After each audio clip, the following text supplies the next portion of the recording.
그것이 바로 믿음이에요.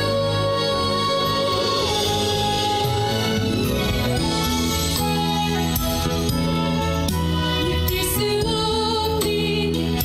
없는 이해할 수 없는 세상, 이해할 수 없는 곳,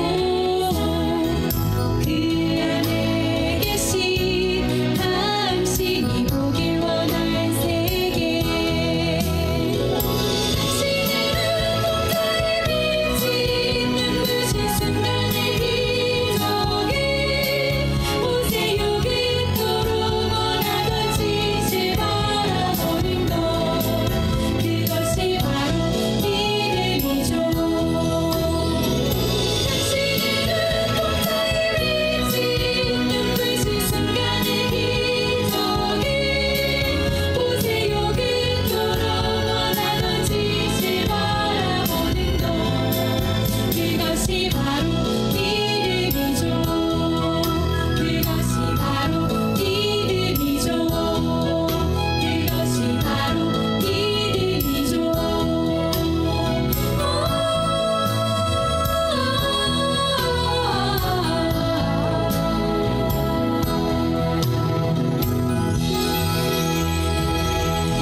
야곱이 잠이 깨어 이르되 여호와께서 과연 여기 계시거늘 내가 알지 못하였도다. 이에 두려워하여 이르되 두렵도다 이곳이여 이것은 다름 아닌 하나님의 집이요 이는 하늘의 문이로다 하고 여러분을 예배로 초청합니다.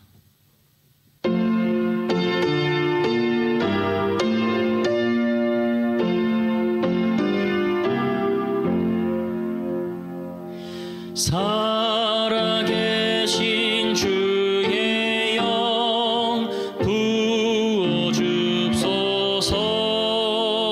부어줍소서. 살아계신 주의 영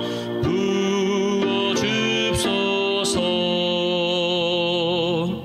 새로 지은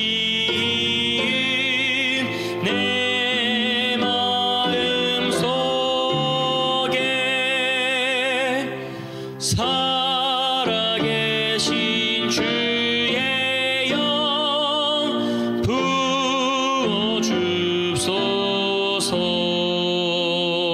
부어줍소서. 사랑의 아버지 하나님, 늘 틈만 나면 주를 잊어버리는 우리를 사랑하여 주시고 우리를 결단코 잊지 않으시고 때마다 말씀을 주셔서 주님을 바라보게 하신 그 은혜에 감사드립니다. 또한 이 창조의 기념인 안식일에 이 안식일의 의미를 깨달으며 하나님께 감사와 찬송을 올릴 수 있는 이 뜻깊은 시간을 우리에게 허락하심에 감사드립니다. 아버지 하나님, 상처받고 또한 힘든 영혼들이 주님 앞으로 나와싸우니 주님 함께하여 주시옵고 성령 하나님을 그들에게 온전히 보내하여 주셔서 온 몸과 마음에 전인적인 치유가 일어나는 기적의 안식일이 될 수 있도록 인도하여 주시옵소서. 우리의 구원자요 생명의 시여자가 되시는 예수 그리스도의 이름으로 간절히 기도드리옵나이다. 아멘.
성도님들 안녕하십니까? 예, 하나님의 은혜와 사랑이 넘치는 이 안식일이 되었으면 좋겠습니다. 우리가 코로나로 인하여 모이지 못한다는 것은 물론 수많은 단점들이 존재합니다. 함께 성도의 사랑을 나누었던 그 모든 것들을 우리가 누리지 못하는 그러한 삶을 살아가고 있는 것이죠. 하지만 어떤 의미에서는 우리의 진실된 신앙과 믿음이 드러나는 시기라 생각을 합니다. 왜냐하면요, 이 시기는 다른 사람의 눈치를 보면서 우리의 마음속 깊이 있지 않았던 것을 꺼집어내야 되는 그러한 시기가 아니기 때문이죠. 이 시기는 오직 주님의 말씀에 순종하여 주님의 뜻대로 나아갈 수밖에 없는 그러한 순수한 신앙을 스스로 체크해 볼 수 있고, 오직 다른 것을 내려놓고 하나님의 말씀에 순종할 수 있는 그러한 시기임을 여러분께 말씀드립니다. 그러므로 이 위기를 기회로 삼으셔서 하나님의 말씀에 오직 집중하는 하나님의 백성들이요, 또한 품성의 큰 변화를 이루고 하늘에 가까워지는 하나님의 백성들 되시기를 진심으로 바라겠습니다. 하나님의 말씀을 봉독해 올리겠습니다. 로마서 12장 2절 말씀입니다. 너희는 이 세대를 본받지 말고 오직 마음을 새롭게 함으로 변화를 받아 하나님의 선하시고 기뻐하시고 온전하신 뜻이 무엇인지 분별하도록 하라. 아멘. 제가 예전에 한 교회를 섬길 때 어느 날 이 교회 소풍을 간다는 이야기를 듣게 되었습니다. 제가 전도사 시절이라 주보도 제가 직접 만들게 되었고요. 어떠한 강에 간다는 이야기를 듣고 그 일요일에 제가 강에 갈 옷차림을 준비를 했습니다. 여러분 혹시 강가를 놀러 가면 어떠한 옷차림으로 준비를 하시나요? 저는 뭐 강으로 간다는 것이 크게 뭐 힘들게 걷고 이런 일이 없기 때문에 나름대로 뭐 이러한 스타일인지는 기억이 잘 나지 않지만 일반적인 평상복을 입으면서 예쁘장한 옷으로 준비를 했습니다. 왜냐하면 어디를 가기 때문에요? 강가에 놀러 가는데 뭐 대단한 옷을 입을 필요가 없는 것입니다. 그런데요, 갑자기 이 강을 간다는데 교회 여집사님들께서 모이시는데 이러한 복장들로 모이기 시작하시는 겁니다. 강에 가시는데요, 이런 복장을 보이세요. 몇 분만 이러신 줄 알았는데 저를 제외한 모든 여집사님, 난집사님, 뭐 장로님 다 이런 복장으로 모이셔서 제가 좀 느낌이 이상했습니다. 뭐지? 왜 나만 이렇게 뭔가 강가에 준비되어 있는 그러한 의복을 입고 다른 분들은 왜 이렇게까지 오버하면서까지 이러한 등산복을 입으실까? 의아함을 생각을 하다가 아무래도 이상해서 저희가 가기로 한 강을 제가 재빨리 휴대폰으로 검색을 하게 되었습니다. 그 강의 이름은요, 바로 소금강이었습니다. 사실 강이 아니었죠. 저는 뭐 산도 잘 가보지 않고 몰라서 미천해서 이게 의심도 안 하고 강인 줄 알았습니다. 근데 알고 보니 작은 금강산이라는 소금강이었죠. 어쩐지 집사님들의 눈빛이 이상했습니다. 저 복장을 가지고 금강산을 올라가시려고 하나? 저 전사님 좀 이상한데 하는 그 눈빛을 제가 캐치하고 다행히 사택이 그 모이는 곳 근처에 있어서 재빨리 소금강산에 어울리는 옷으로 갈아입게 되었던 것이죠. 제가 얼마나 민망하고 황당했을지 한번 생각해 보시기 바랍니다. 그래도 재빨리 알아챌 수 있었다는 것이 하나님의 큰 은혜였습니다. 그거 모르고 끝까지 갔으면요, 일상복을 입고 전혀 어울리지 않는 그러한 멋부리는 옷으로서 금강산을 구두 신고 올라갈 뻔했던 것이죠. 이처럼 우리가 한 단어를 보고도 다른 개념을 생각할 수 있음을 한번 생각해 보시기 바랍니다. 어떤 사람은 소금강이라는 단어를 보고 당연히 금강산을 생각하며 그 예복을 준비하게 되었지만 어떠한 무지몽매한 한 사람은 강을 생각하고 강의 옷을 입고 왔다는 것. 제가 아무리 끝이 강으로 끝나지 않습니까? 라고 우겨봤자 그 소금강은 강이 됩니까? 되지 않습니까? 절대로 강이 되지 않는 것입니다. 왜냐하면 소금강이란 명칭은 누가 지어낸 것이에요? 국가에서 공인하여서 명명한 것이 바로 모든 사람들이 공감하고 있는 것이 바로 그 소금강이라는 명칭인 것입니다. 그러므로 같은 단어라도 어떠한 정의를 가지고 생각하냐에 따라서 행동도 달라지고 그리고 입는 옷도 달라지는 이러한 과정이 있음을 우리가 생각해 볼 필요가 있다는 것이죠. 그런데 말이죠. 이 소금강이 강이니 산이니 이거 모르는 거는 그냥 부끄럽고 한번 웃기만 하면 되는 그러한 스토리입니다. 하지만 제가 이 원목실 예배에서 실물교훈을 읽으면서 단어의 정의를 잘 모르게 되면 정말 큰일 날 수 있겠구나라는 생각을 하게 된 계기가 있었습니다. 그것은 바로 이 실물교훈 104페이지에 있는 이 말씀인데요. 하나님께서 우리에게 보화를 주시려고 하는데 이 복음의 보화는 감추어져 있다고 한다. 스스로 지혜 있다고 생각하는 자들과 공허한 철학으로 자고하는 자들에게는 구속의 경륜의 아름다움과 능력의 신비가 숨겨져 있다. 많은 사람이 눈이 있어도 보지 못하고 귀가 있어도 듣지 못하고 지혜가 있다고 해도 감추인 보화를 분별하지 못할 것이라는 이 말씀을 읽으면서 그래, 사람들끼리 아는 단어의 혼선은 조금 부끄럽고 말면 되는데 하나님께서 이해하고 계시는 이 영적인 것의 의미와 내가 이해하고 있는 영적인 것의 의미가 달라진다고 한다면 이건 정말 소름 끼칠 정도로 큰 낭패인 것을 생각하게 된 것입니다. 이것만큼은 달라서는 안 되겠다.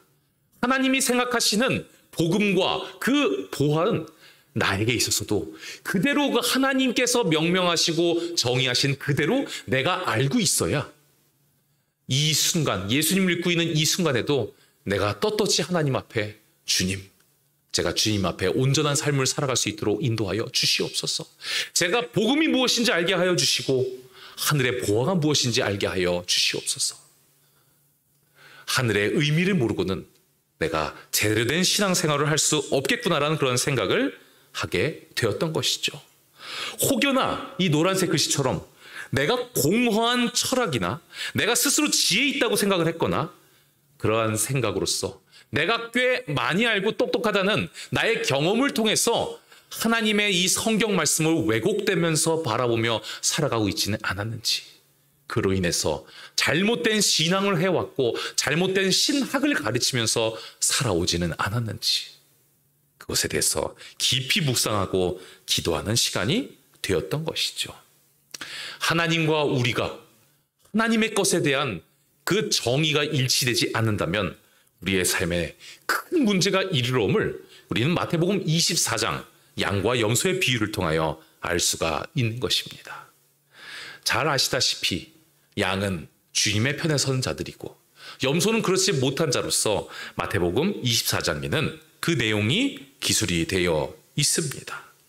그런데 이 양과 염소에 있는 사람들의 반응이요, 하나님과 대화하는 반응이 아주 판이하게 다릅니다.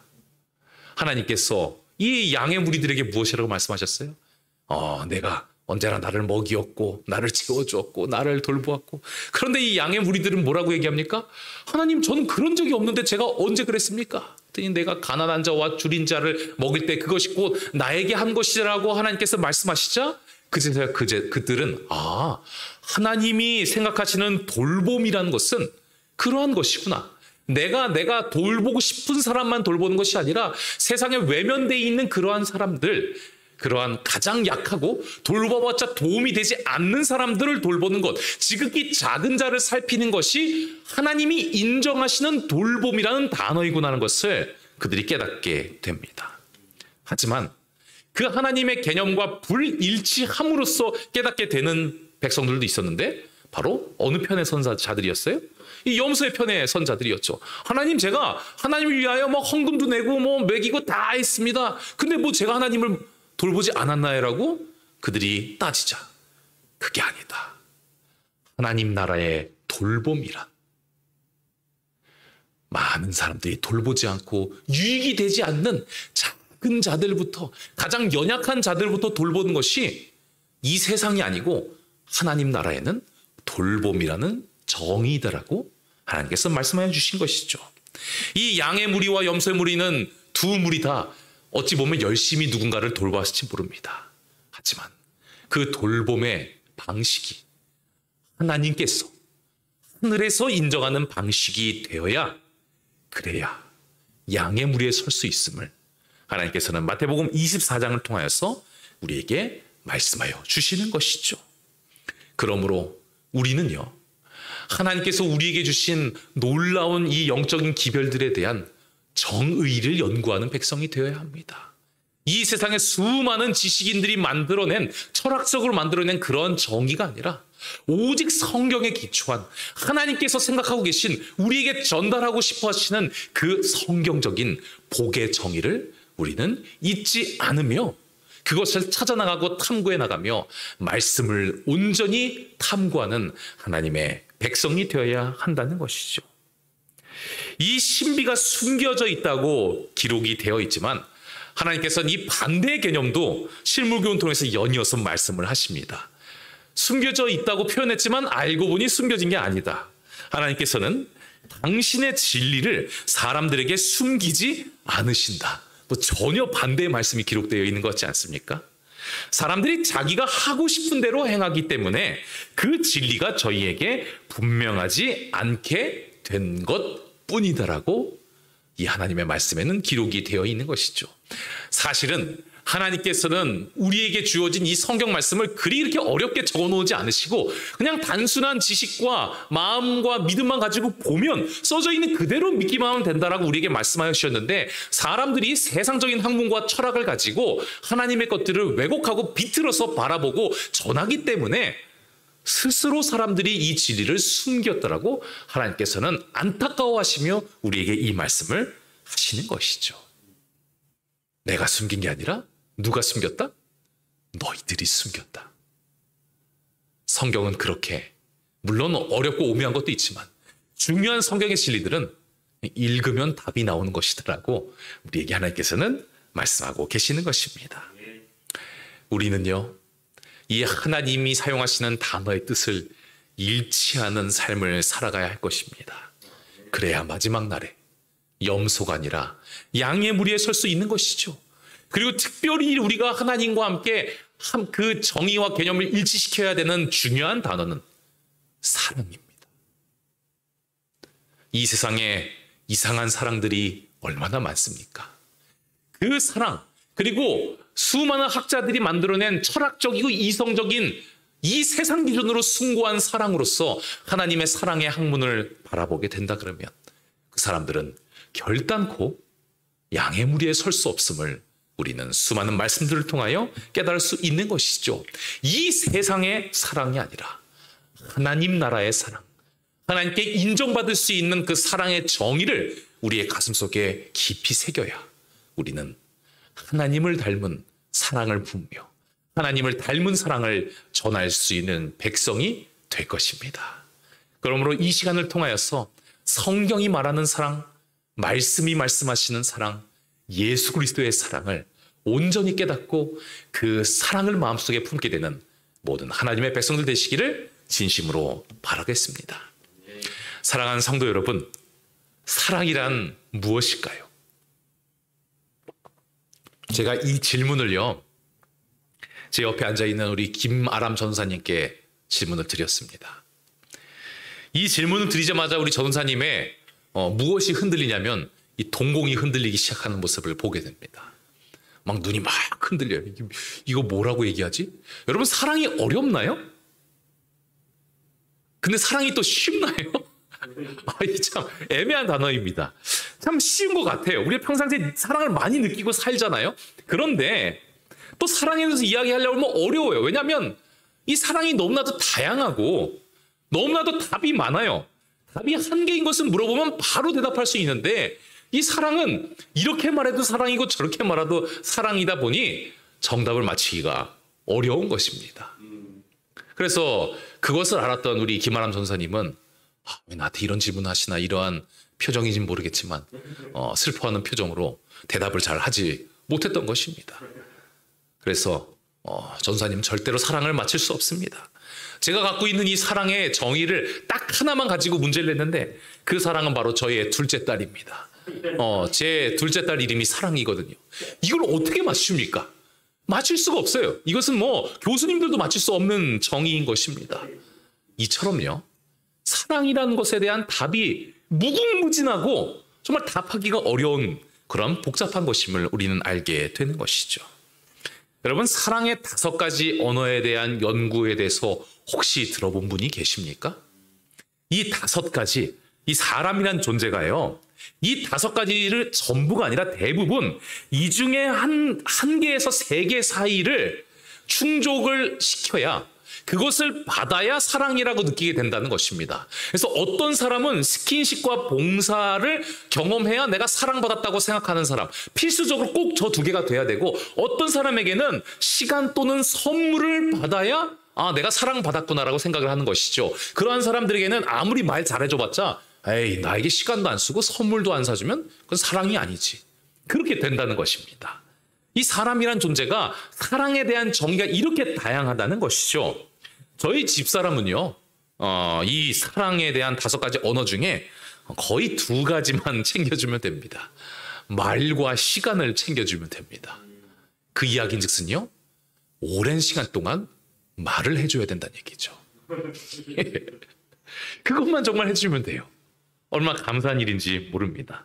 그런데 저의 집사람의 이러한 성향을 모르고 제가 자꾸만 선물을 사다 나르니 나중에 크게 혼난 적이 있습니다. 왜 돈 아깝게 별로 감흥도 없는 선물을 사오느냐.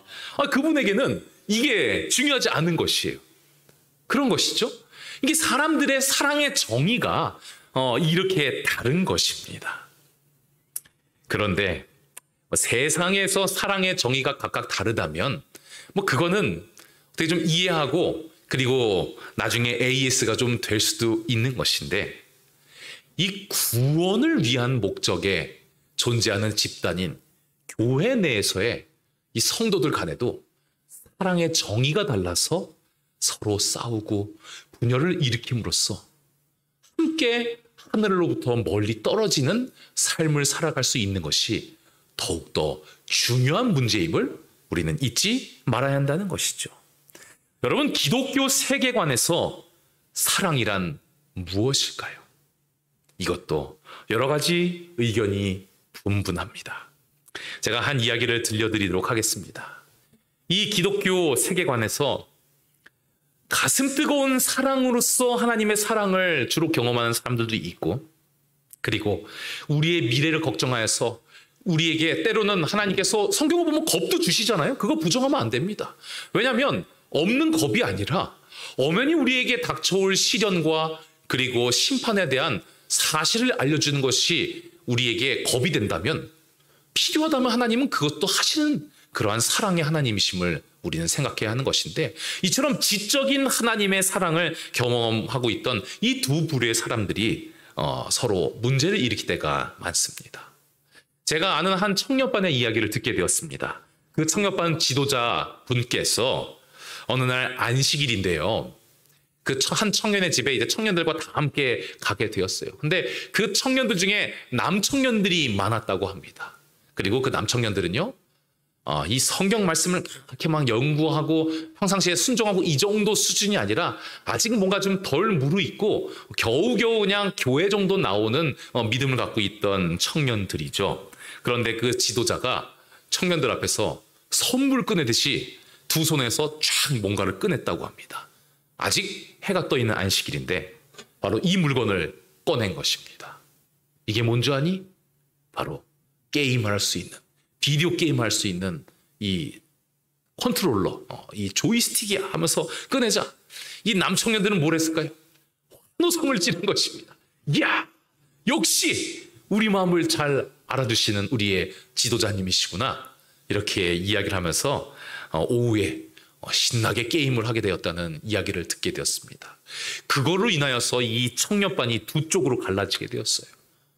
아니 어떻게 하나님께서 기뻐하지 않으실 이 비디오 게임, 세상적인 것을 들여와서 이 청년 지도자라는 사람이 그것을 주도하면서 할 수 있는 것이다라고 말하는 그러한 머리의 백성들의 주장과, 그리고 아니 아직 이 교회도 잘 나오지 않고 조금만 지루하면 아유 교회 재미없다고 하면서 떠나려고 하는 그 사람들을 잠시나마 붙잡고 하나님 앞으로 조금씩 인도하려고 그들의 그 낮은 수준의 믿음을 인정하고 조금씩 나아가려고 하는 그 사랑을 왜 모르냐고 하는 이 감정적인 사랑파의 싸움이 일어나게 된 것이죠. 여러분, 기독교 세계관에서 사랑이 무엇일까요? 머리로 사랑하는 것이 사랑일까요? 아니면 정말 사랑을 느끼는 이 감정이 사랑일까요? 우리는 이것을 언제나 혼돈스러워하며 살아가는 백성이 되는 것이죠. 양쪽 다 이 세상 논리에는 크게 허점이 없습니다. 그렇다면 둘 다 맞는 말일까요? 각자 존중해 줘야 하는 것일까요? 기독교 세계관에서 사랑이란 그 정의를 알기 전에 바로 하나님께서는 이러한 진리들을 그렇게 어렵게 숨기지 않았다는 것을 우리가 기억할 필요가 있습니다. 정말 허무하게도 사랑은요, 하나님 자체이십니다.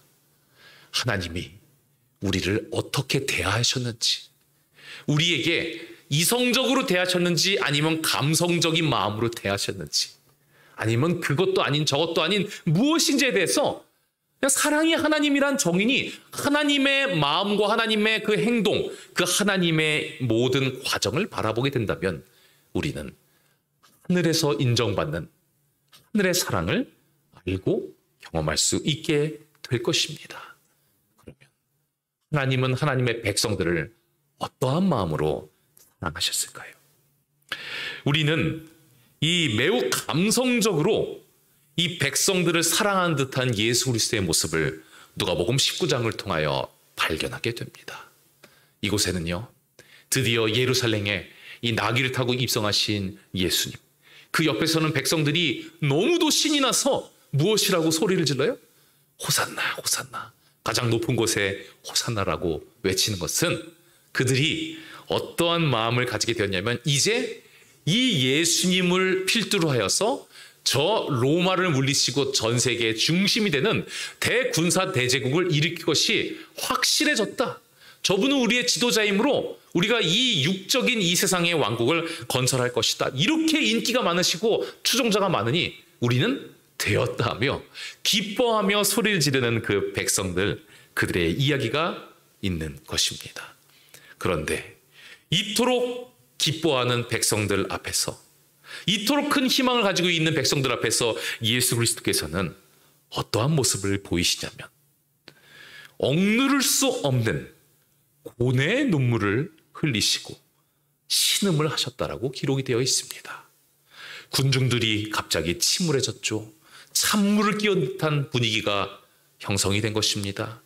그들의 만세 소리가 잠잠해졌습니다. 이때가 얼마나 침울하고 얼마나 큰 찬물의 시간이었는지를 알 수 있는 것을 한 사진을 통하여 보여드리겠습니다. 혹시 어제 저녁에 이 하나님께서 우리에게 주신 붉은 노을을 보신 분이 계십니까?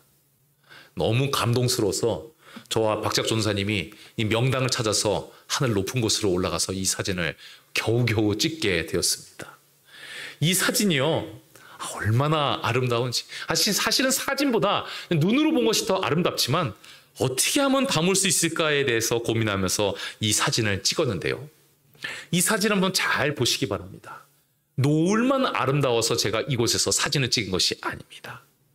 왼쪽에 보시면 하얀 글씨로 뭐라고 적혀 있습니까? SDA 교육이 적혀 있죠. 오른쪽에 뭔가 이 잘 안 보이지만 이렇게 길게 솟아있는 저것은 바로 예전까지 위생병원 교회였던 삼육중앙교회의 모습인 것입니다. 저는요, 노을이 아름답지만 이 아름다운 노을이 우리 진리교회인 이 기관과 교회를 비치고 있는, 이 휘경동과 회기동을 비치고 있는 이 모습 자체에 감동을 받아서 전 사실은 이 구도로 사진을 찍게 되었어요. 너무나도 아름답고 은혜로운 사진이었던 것입니다. 저는요, 이 조그만한 휘경동, 회기동의 이 광경이 이 빛으로 저녁 노을을 통하여 비쳐있는 이 모습을 보면서도 참 우리 교단이 이렇게 빛나고 있는 것이 너무나도 감사하면서 행복해 했는데, 이제 예수 그리스도 앞에 무엇이 드러났어요? 바로 성전이 보이는 시점이 되었습니다. 그 성전 벽에 순백색 대리석이 이 가을에 그리고 해로서 기울어지는 이 노을빛에 의하여 비춰지고 있었어요. 금빛으로 입힌 성전 기둥이 노을에 의하여 번쩍번쩍거리니 이것은 금빛보다도 더 불타는 고급스럽고 빛나는 아름다운 빛으로 보이게 되었을 때, 예수님을 왕으로 추대하고자 하는 사람들의 마음속에, 이것은 아주 좋은 징조다. 이것 봐라. 예수님 옆에 지나가다가 갑자기 성전도 금과 같이 빛나고 있으니 이 얼마나 좋은 징조인가 하면서 환호성을 지르면서 기뻐하는 희망찬 그들 앞에서 예수님이 큰 찬물을 끼얹으신 겁니다. 두 눈에 눈물이 가득하고 그분의 몸은 큰 폭풍 앞에 선 나무처럼 이리저리 흔들리는 한편, 예수님이 얼마나 감정에 북받쳐서 우셨는지에 대한 정확한 표현인 것이죠. 예수님이 백성들을 사랑한 마음으로 우시는데, 저는 정말 죄송하지만 한 번도 이렇게 울어본 적이 없습니다. 울다가 내가 서 있는 건지 걷고 있는 건지 누워 있는 건지, 폭풍 앞에서 나무처럼 이리저리 흔들면서 꺼이꺼이 울어본 적 태어나서 단 한 번도 없습니다. 이렇게 슬퍼하는 감정을 느껴본 적도 없어요. 예수님은 매우 감정적으로서 이 백성들을 사랑하는 마음으로 오열하시는 모습을 보게 됩니다. 그리고 백성들은 이 비탄의 울음소리를 듣고 그들은 매우 놀라고 실망하였다라고 시대의 소망에는 기록이 되어 있는 것이죠. 예수님은 두말할 것 없이 그분의 자녀들을 매우 뜨거운 불을 듯한 감정으로 사랑하는, 우리가 알고 있는 그 감정의 사랑에 몇십 배 몇만 배를 더 곱해서 사랑하는 그 예수님의 모습을 우리는 보게 되는 것입니다. 예수님께서 감정적으로 살아가시기에 우리도 하나님의 백성들, 그리고 우리의 구주를 감정적인 뜨거운 사랑으로 사랑하는 것이 마땅함을 결단코 잊지 않으시는 모든 하나님의 백성들 되시기를 간절히 바라겠습니다. 그런데 중요한 것은 무엇이냐면, 이 감정적으로 백성들을 사랑했던 예수님의 이유의 말씀이 충격적입니다. 날이 이를지라 너희들의 원수들이 토성을 쌓고 너를 둘러 사면으로 가두고 또 너와 및 그 가운데 있는 내 자식들을 땅에 메어치며 돌 하나도 돌 위에 남기지 아니하리니 이는 권고받는 나를 내가 알지 못함을 인함이니라 하시니라. 예수님께서 감정적으로 사랑하시는 이후에 내가 너희들을 위하여 왜 우는지에 대한 이유를 매우 냉철한 이성적인 표현을 하고 계심을 우리는 바라보게 되는 것입니다.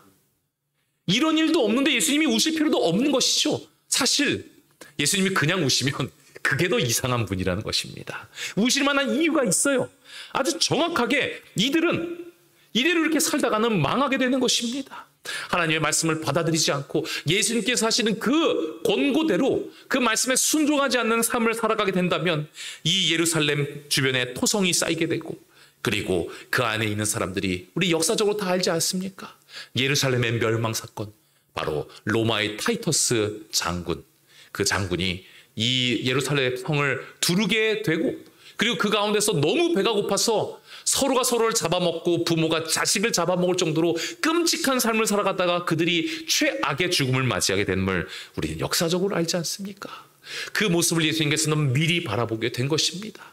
그래서 내가 너희를 진심으로 사랑하오니 너희들이 제발 그 순간에 이 성에 있지 않게 되기를 바란다. 너희를 사랑하니 너희에게 이토록 무시무시한 너희들에게 닥쳐올 이 엄연한 현실에 대해서 난 너희에게 말하고 있는 것이다. 예수님은 감성적인 사랑을 하셨습니까? 아니면 이성적인 사랑을 하셨습니까? 예수님은 너무도 감성적으로 백성들을 사랑하시기에 이들이 잘되게 하기 위해서 이성적인 판단으로서 미래를 살피시고 그들에게 권고하셨습니다. 또한 예수님은 너무도 이성적이시기에, 너무도 우리의 미래를 잘 아시기에 그날의 백성들이 살아갈 수 있도록, 그날의 백성들이 망하지 않도록 하기 위하여서 사랑하는 마음이 불일대로 일어나게 된 것이죠. 감성과 이성은 분리될 수 없는 영역임을 예수님께서 보여주신 것입니다.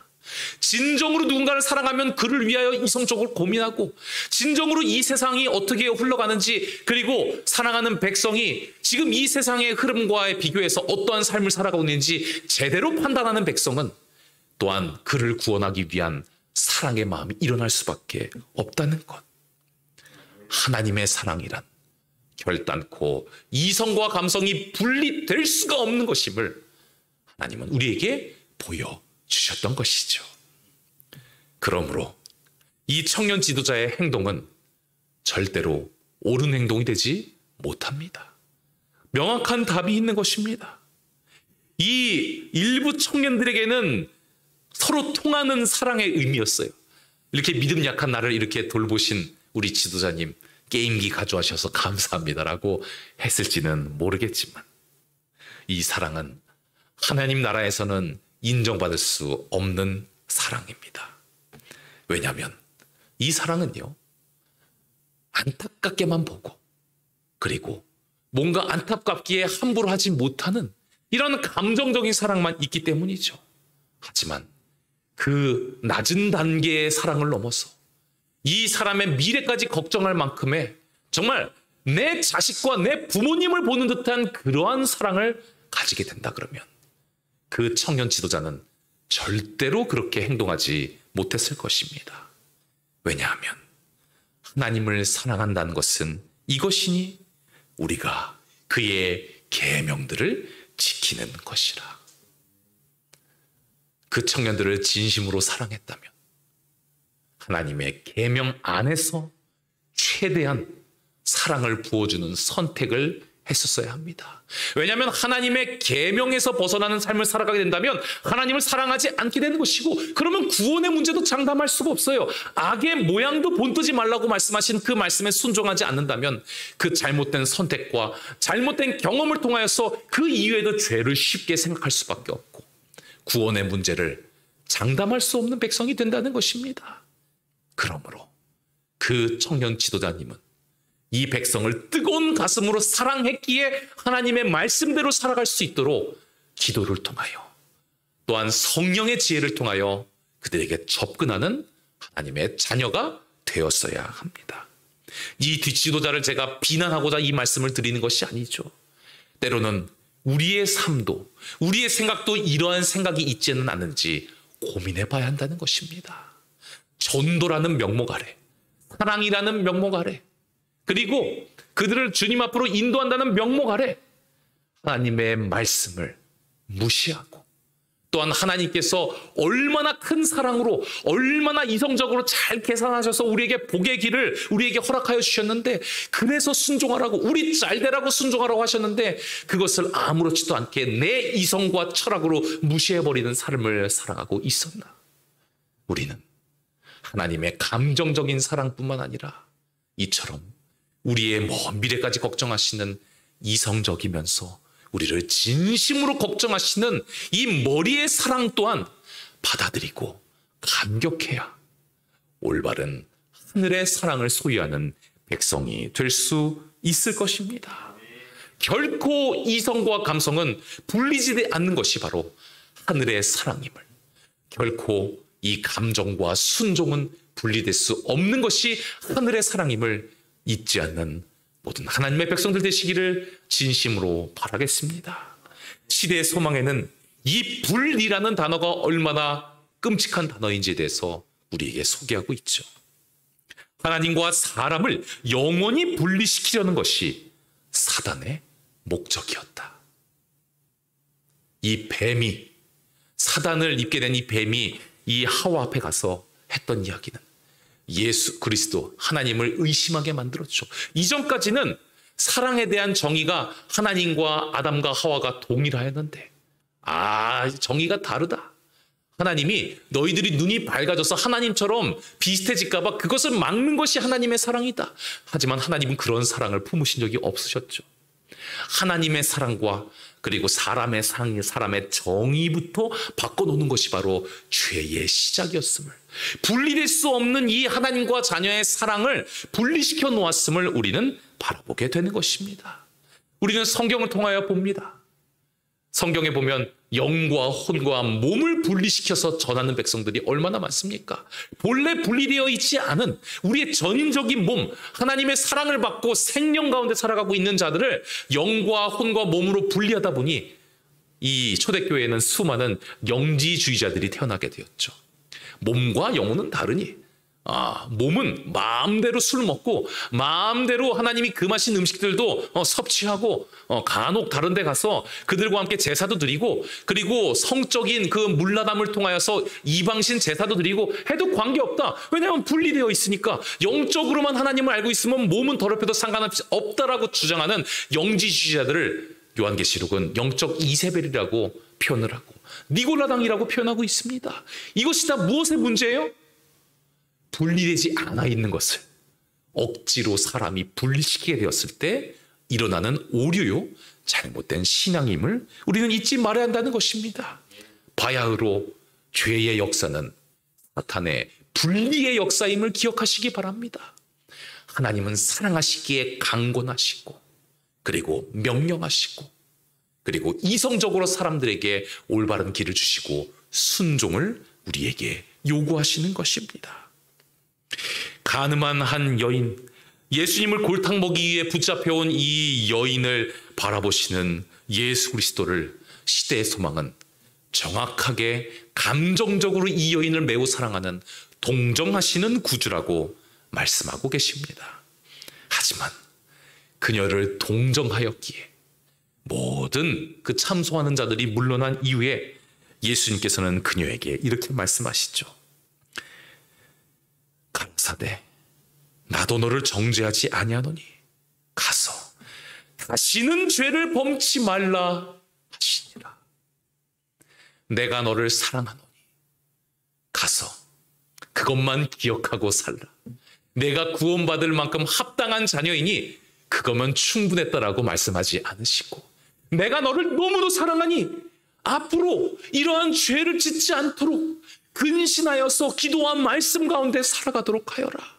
이것이 구원받는 길이요 생명의 길이라고 예수님께서 머리로서 피를 토하는 심정으로 이 여인에게 말씀을 하게 되었을 때 이 여인의 삶에 변화가 이르게 됩니다. 이 여인은 이것은 그에게 순결과 평화의 생애, 하나님께 봉사하기 위하여 바쳐진 새 생애의 시작이 되었다라고 기록이 되어 있죠. 예수님이 내 사랑 다 알지? 그거면 됐다가 아니라 너희가 내 사랑을 아노니 너희를 위하여 내가 준비한 순종의 길, 죄를 멀리하는 길을 나아가도록 하여라고 하게 되었을 때 이 모든 완벽한 토탈 패키지의 사랑을 가슴속에 품게 되었을 때 그녀의 삶은 새로운 생애의 시작이 되었다는 것을 우리는 바라보게 되는 것입니다. 그리고 그 여인은, 특별히 이 회개한 여인은 예수를 가장 신실히 따른 사람들 중에 하나가 되었다라고 기록이 되어 있음을 우리는 잊지 말아야 한다는 것이죠. 그러므로 사랑하는 성도들이시여, 절대로 하나님의 사랑을 분리하지 마시기 바랍니다.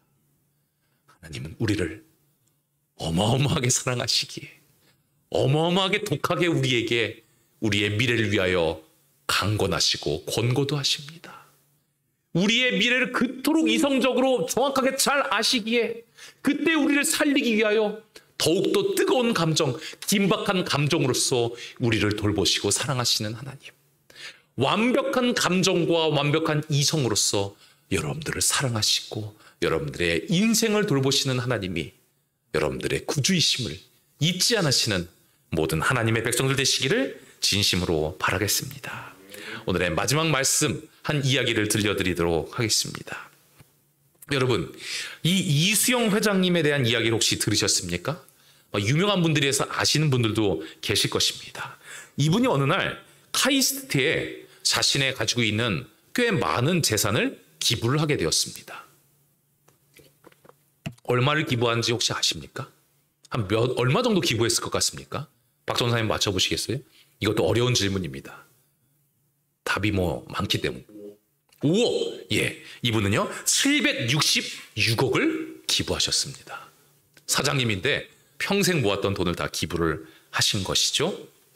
그런데 제가 이 말씀을 드리는 것은 766억을 하나님께 또한 세상에 기부하자고 이 말씀을 준비한 것은 아닙니다. 이분이 왜 이러한 사람이 될 수 있었는지에 대한 아주 감동적이고 어찌 보면 당연한 스토리를 우리가 함께 바라보도록 하겠습니다. 한 영상을 보도록 하시겠습니다. 네. 나는 일제시대에 강점기에 자라서 어린 가슴에 일본 놈의 만행, 그 나라 없는 슬픔, 또 6.25 사변을 겪은 격동기에 살아온 사람이거든. 그때는 초근목피라는 거 아세요? 초근목피. 뿌리와 몰라? 껍질로 연명을 하는. 예. 소나무 껍질을 벗겨 먹었어. 나 국민학교 때도 그거 했어. 그게 무슨 영양가가 있어요? 그렇게 살아온 민족이야. 6.25 때는 사실 사람들이 너무너무 굶었고 배고픈 사람들 이렇게 부어요. 누렇게 떠가지고. 그러면은 우리 어머니는 대문 밖에다가 이게 솥단지를 걸어놓고 감자, 고구마 무슨 뭐 이런 거를 썰어놓고 쌀을 둥둥 뜨고 된장을 넣어가지고 그러고 하면은 골목 안에 사람들이 거기서 그냥 하나씩 다시 냄새 맡고 나와요. 그러면 우리 어머니는 말에 대접에다 하나씩 퍼서 다 주는 거야. 그것이 이제 내 마음속에 싹이 됐고 돈을 벌으면 적어도 사회에 환원해서 아 사람을 도와주고 살아야겠다. 그래 이게 가슴에 와 칵 닿더라고.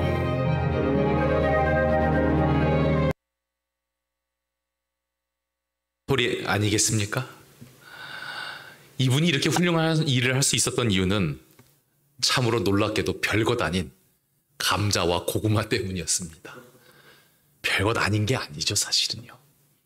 그 감자와 고구마를 된장과 함께 넣고 삶았던 그 어머니와 아버지의 모습, 그것을 그 어렵던 시기에 아무런 보상을 생각하지 않으며 나누어줬던 그 어머니 아버지의 그 가치관, 그 가치관이 딸과 동일한 가치관이 되었을 때 이 놀라운 기부의 기적이 일어나게 된 것입니다. 즉 부모님께서 정의하는 사랑과 내가 정의하는 사랑이 일치하게 될 때 이토록 아름다운 사랑의 역사, 감정적인 사랑뿐만 아니라 나의 모든 것을 줄 수 있는 행동하는 순종의 사랑의 역사가 일어나게 되는 것이죠. 사랑하는 성도님들이시여, 하나님께서 여러분들에게 정하여 주신 그 사랑의 정의가 여러분들 가슴팍에 기록되는 이 안식일이 되었으면 좋겠습니다. 하나님께서는 사랑장 이 고린도전서 13장에도 사랑은 언제나 오래 참고 온유하며 투기하는 자가 되지 아니하며 사랑은 매우 감정적인 영역임을 말씀하시지만 그렇게 감정적이기에 너무도 사랑하기에 진정으로 잘 될 수 있고 구원받을 수 있는 불의를 기뻐하지 않는 삶 그리고 진리와 함께 거하는 삶을 강조한 것이 바로 하나님 자체이신 사랑임을 우리는 잊지 말아야 한다는 것이죠. 그러므로 하나님의 백성들이시오, 사랑하는 백성들을 방치하지 않는 하나님의 자녀들이 되시기를 바랍니다. 예수님은 그 자녀들을 너무도 사랑하시기에 방치하실 수가 없으셔서 이 땅에 성신하셔서 내려오셨습니다. 하늘에서만 사랑하시고 끝이 아니라 임마누엘이 되셔서 우리와 함께 하시는 예수 그리스도가 되셨던 것이죠. 하나님은 사랑하는 백성들을 향하여 결단코 그 행동을 멈추지 않았음을 우리는 기억할 필요가 있습니다. 그리고 우리가 또 한 가지 경계할 것은 사랑하지도 않는데 함부로 권고하거나 지적하지 않는 우리의 삶이 되기를 바라겠습니다. 예수님은 인류를 향한 그 사랑이 없음에도 불구하고 이 땅에 오셔서 우리의 죄를 낱낱이 고하며 손가락질하지 않으셨습니다. 충분한 사랑, 충분히 온유하고 충분히 인내할 수 있고 오래 참을 수 있는 그 사랑이 있었기에 예수님은 우리를 향하여 쓴소리도 하시고 독사의 자식들이라고도 말씀하시며 진정한 사랑이 무엇인지 우리에게 알려주신 것이죠. 그러므로 내가 누군가를 비난하고 싶어서 내 말대로 안 했더니 하나님 말씀대로 안 했더니 꼴 좋다라는 그런 마음으로서 누군가에게 지적을 하게 된다면 그것 또한 완전히 구멍이 비어져 있는 사랑, 하나님께 인정받지 못하는 사랑을 함을 잊지 않으시는 모든 하나님의 백성들 되시기를 간절히 바라겠습니다. 사탄이 아무리 사랑을 이성과 감정으로 나누려고 할지라도 여러분들은 하나님의 선하시고 기뻐하시고 온전한 뜻이 무엇인지 분별하는 이 세대의 철학과 지혜를 따라가지 않는 하나님의 자녀들이 되시기를 간절히 바라겠습니다. 하나님 나라의 사랑, 이 하나님의 나라의 사랑을 온전히 기억하며 내가 꿈꾸었고 내가 기록한 그 사랑이 아니라 너무나도 뜨거운 가슴으로 뜨거운 말들을 뱉어내는 그 하나님의 온전한 사랑의 모습이 이웃을 향한, 여러분들의 가족을 향한 우리의 모습이 되기를 바라며 오늘의 말씀을 마치도록 하겠습니다.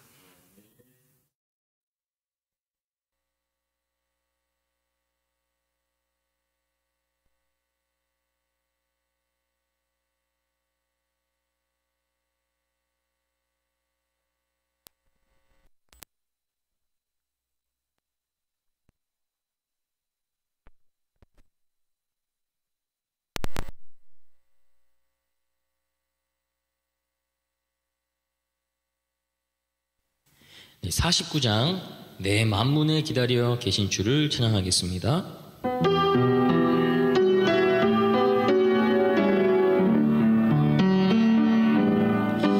내 만문에 기다려 계신 주를 지금 왜 모시잖아.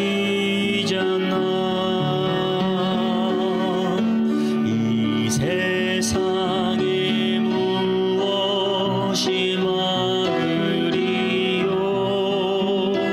왜 주께 대답하나. 전에도 항상 기다리셨고 또 지금도 기다리네. 내 마음의 문 열기 원하시며 만문에 서 계시네. 오 친구여 주님께 나아가오. 사랑의 급음으로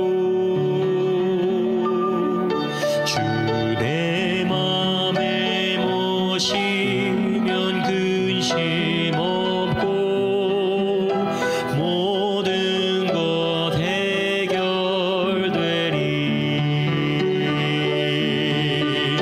전에도 항상 기다리셨고 또 지금도 기다리네. 내 마음의 문 열기 원하시며 만문에 서 계시네.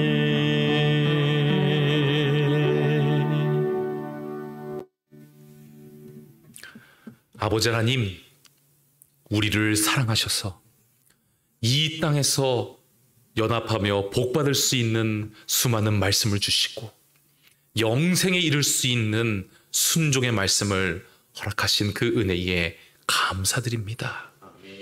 아버지 하나님, 우리를 뜨거운 가슴으로 사랑하신 예수 그리스도와 그리고 우리를 냉철한 이성으로서 사랑하셨던 그 예수 그리스도를 바라보게 되었습니다.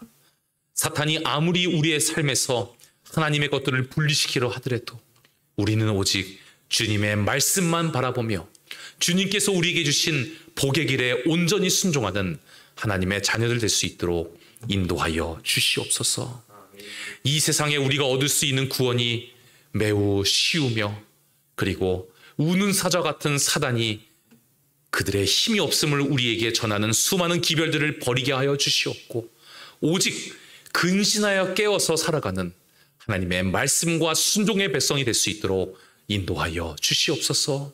이 말씀을 듣는 모든 하나님의 백성들과 함께하여 주시고 하나님의 말씀을 통하여 주님 오시는 그날까지 품성의 연단과 변화를 이루며 예수 그리스도를 더욱 닮아가는 하나님의 자녀들이요 백성도 될 수 있도록 인도하시길 바라며 우리의 구원자요 생명의 지어자가 되시는 예수 그리스도의 이름으로 간절히 기도드리옵나이다. 아멘.